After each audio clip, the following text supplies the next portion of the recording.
Detail చూస్తే football అభిమానులకు శుభవార్త. గోట్ ఇండియా టూర్లో భాగంగా ఫుట్బాల్ దిగ్గజ క్రీడాకారుడు లియోనెల్ మెస్సీ శనివారం హైదరాబాద్ పర్యటనకు రానున్నారు. ఈ నేపథ్యంలోనే పూర్తి షెడ్యూల్ విడుదలైంది. షెడ్యూల్లో భాగంగా శనివారం మధ్యాహ్నం 3 గంటల నుండి రాత్రి వరకు బిజీగా గడపనున్నారు. మొదట ఫలక్నామా ప్యాలెస్ లో ఏర్పాటు చేసిన మీట్ అండ్ గ్రీట్ కార్యక్రమంలో పాల్గొంటారు. అక్కడి నుంచి ఉప్పల్ స్టేడియానికి వెళ్లి మ్యాచ్ ఆడనున్నారు. సింగరేణి ఆర్ఆర్ జట్టుకు తెలంగాణ సీఎం రేవంత్ రెడ్డి నాయకత్వం వహిస్తుండగా అపర్ణ టీం తరపున మెస్సీ ఆడనున్నారు. మెస్సీ రేవంత్ మ్యాచ్ తిలకిచ్చేందుకు కాంగ్రెస్ అగ్రనేత రాహుల్ గాంధీ రానున్నారు.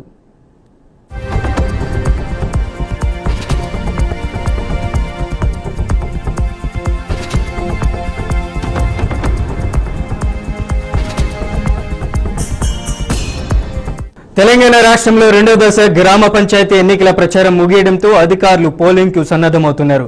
మొత్తం 4332 గ్రామ పంచాయతీలు, 29903 వార్డు సభ్యుల స్థానాలకు రెండో విడతల ఎన్నికలు జరగనున్నాయి.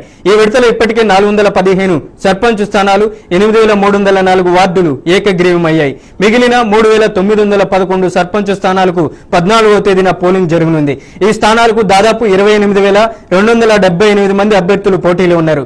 పోలింగ్ ఉదయం 7 గంటల నుంచి మధ్యాహ్నం 1 గంట వరకు కొనసాగనుంది. అనంతరం 2 గంటల నుంచి కౌంటింగ్ ప్రక్రియ ప్రారంభం కానుంది.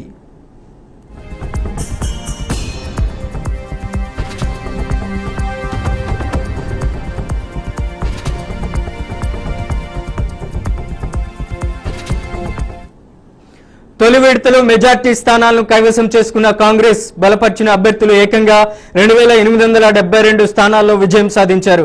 పల్లెపూర్ను ప్రతిష్టాత్మకంగా తీసుకున్నామని ప్రకటించిన ప్రధాన ప్రతిపక్షం బీఆర్ఎస్ మద్దతుదారులు కేవలం 1160 స్థానాల్లో మాత్రమే గెలుపొందారు.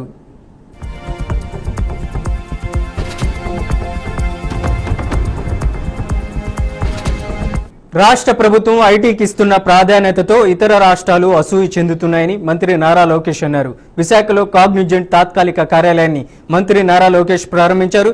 ఈ కార్యక్రమంలో ఎంపీ భరత్, ఎమ్మెల్యే గంటా శ్రీనివాసరావు పాల్గొన్నారు. ఋషికొండ ఐటీ పార్కులోని హిల్ 2 పై మహతి ఫినిటిక్ భవనంలో దీన్ని ఏర్పాటు చేశారు. ఈ సందర్భంగా లోకేష్ మాట్లాడుతూ ప్రధాని నరేంద్ర మోదీ చెప్పినట్లు డబుల్ ఇంజిన్ సర్కార్ ఆధ్వర్యంలో రాష్ట్రం అభివృద్ధిలో దూసుకుపోతుందని లోకేష్ అన్నారు.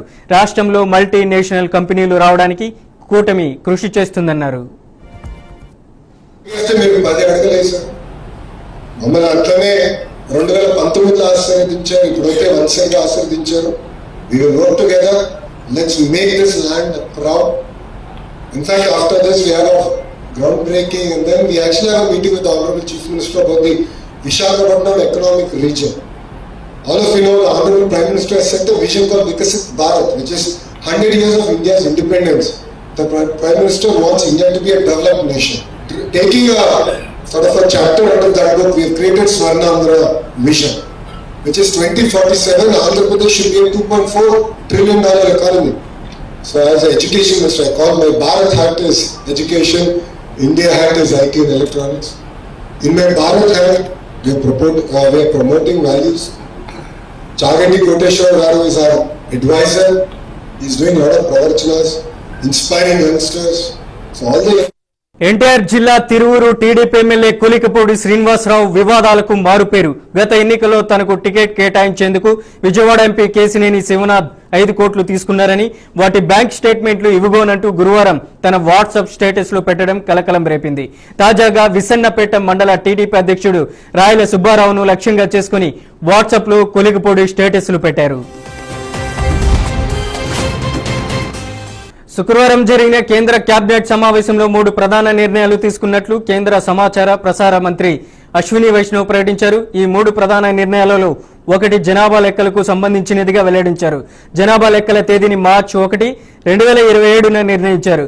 ఈ జనాభా లెక్కలను 2 దశల్లో నిర్వహించనున్నట్లు తెలిపారు. మొదటి దశ ఏప్రిల్ నుంచి సెప్టెంబర్ 2026 వరకు కొనసాగుతుంది.